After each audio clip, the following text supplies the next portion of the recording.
इस वीडियो में हम मल्टीप्लिकेशन और डिवीज़न के बारे में पढ़ते हैं कि what is multiplication and what is division, और हम मल्टीप्लिकेशन एंड डिवीज़न को रियल लाइफ में कब इस्तेमाल करते हैं। What is multiplication?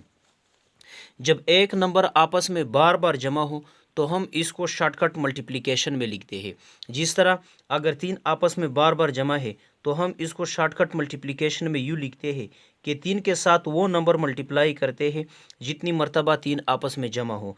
तो यहाँ पर तीन 5 दफ़ा आपस में बार बार जमा है, देयरफॉर तीन के साथ हम 5 मल्टीप्लाई करते हैं। जब हम तीन को 5 दफ़ा जमा करें या हम तीन के साथ 5 मल्टीप्लाई करते हैं तो दोनों की आंसर सेम 15 आता है। इट मीन्स कि जब भी दो नंबर आपस में मल्टीप्लाई मिले तो इसका मतलब ये होता है कि इसमें से एक नंबर दूसरी नंबर मर्तबा आपस में बार बार जमा है, लेकिन हमने इसको शॉर्टकट मल्टीप्लिकेशन में लिखा है। हम रियल लाइफ में मल्टीप्लिकेशन कब इस्तेमाल करते हैं? देखिए, जब ऐसी सिचुएशन आ जाए जिसमें एक चीज़ या एक नंबर आपस में बार बार जमा हो रहा हो तो इसी सिचुएशन में आपने मल्टीप्लिकेशन करनी है। जिस तरह अगर 50 लोग 20-20 रुपये एक डोनेशन बॉक्स में जमा करते हैं तो डोनेशन बॉक्स में कितने अमाउंट आ जाएगा? तो इस सिचुएशन में डोनेशन बॉक्स में RS20 50 मरतबा जमा होता है। तो देयरफॉर हम इसको शॉर्टकट 20 ज़रब 50 लिखते हैं, क्योंकि डोनेशन बॉक्स में RS20 50 मरतबा बार बार जमा होता है। 20 ज़रब 50 500 आ जाएगी। इट मीन्स कि डोनेशन बॉक्स में 500 अमाउंट होगा। इसके बाद हम मल्टीप्लिकेशन ऐसी सिचुएशन में भी इस्तेमाल करते हैं जब आपको एक चीज़ की वैल्यू दी गई हो और आपने उसी चीज़ के लिए एक से ज़्यादा चीज़ों की वैल्यू फाइंड करनी हो। जिस तरह अगर एक चॉकलेट RS5 की है तो 15 चॉकलेट कितने की हो जाएंगे? तो इसी सिचुएशन में आपको एक चॉकलेट की वैल्यू दी गई है और ज़्यादा चॉकलेट्स की वैल्यू आपसे पूछा गया है। तो देखिए, इस सिचुएशन में 15 चॉकलेट की वैल्यू 5 को 15 दफ़ा आपस में जमा करने से आता है। इट मीन्स कि इसी सिचुएशन में 5 बार बार जमा हो रहा है। तो देयरफॉर 15 चॉकलेट की वैल्यू फाइंड करने के लिए हम 5 के साथ 15 मल्टीप्लाई करते हैं, क्योंकि 5 यहाँ पर 15 दफ़ा बार बार जमा हो रहा है। तो 15 चॉकलेट की वैल्यू 75 आ जाएगी।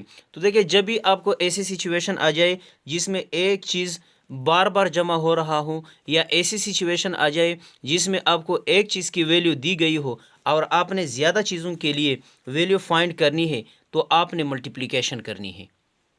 What is division?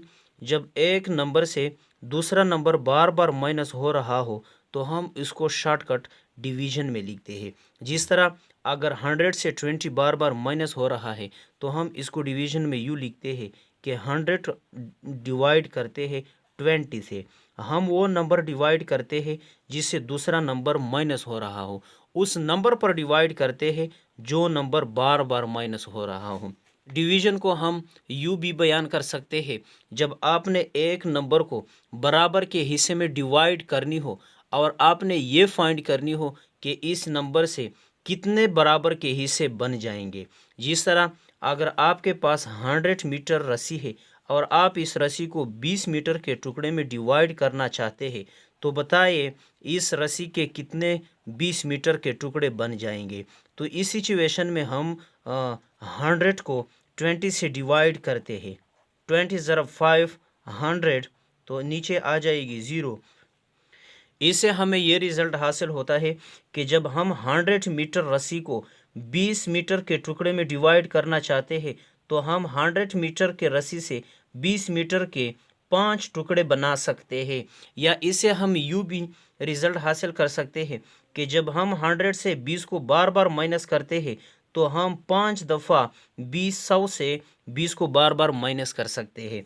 याद रखें, जो नंबर हम डिवाइड करते हैं उसको डिविडेंड कहते हैं और जिस नंबर से डिवाइड करते हैं उस नंबर को डिवाइज़र कहते हैं।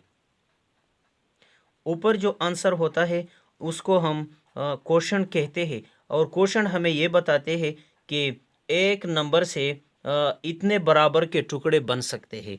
नीचे जो नंबर आ जाता है इसको हम रिमाइंडर कहते हैं। रिमाइंडर हमें ये बताते हैं कि डिविडेंड को डिवाइज़र पर तकसीम करने के बाद आपके इतने हिस्सा बाकी रह जाता है।